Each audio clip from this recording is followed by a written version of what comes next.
మీ అందరికీ తెలుసు, ప్రతి సంవత్సరం సెప్టెంబర్ 4వ తారీఖున నా పుట్టినరోజు. మీ అందరికీ తెలిసిన విషయం. పుట్టినరోజు ముఖ్యం కాదు నాకు. పుట్టినరోజు నాడు రక్తదానం చేస్తూ ఉంటాం మనం. చాలా సంవత్సరాల నుంచి చేస్తున్నాం. ఆ రక్తదానం వల్ల కొన్ని వందల మందికి ప్రాణాలు కాపాడే అవకాశం మనకు వచ్చింది. పోయిన సంవత్సరం ఏదో వరదల కారణంగా ఏదో చేయలేకపోయాం. మళ్ళీ ఈ సంవత్సరం నా ఉద్దేశం ఏంటంటే, రక్తదానం అందుబాటులో లేకపోవడం వల్ల మన నియోజకవర్గంలో ప్రజలందరూ చాలా ఇబ్బంది పడుతున్నారు.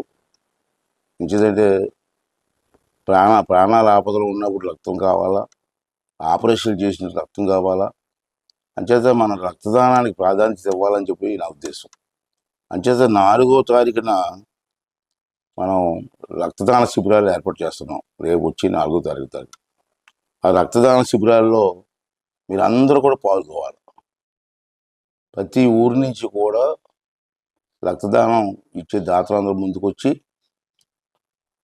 నర్సీపట్నంలో ఈ రక్తదానం ఇచ్చినట్టయితే చాలామందికి ప్రాణాలు కాపాడిన వాళ్ళు అవుతాం. రక్తదానం ప్రాణదానంతో సమానం చెప్పి మనందరికీ తెలుసు. అంటే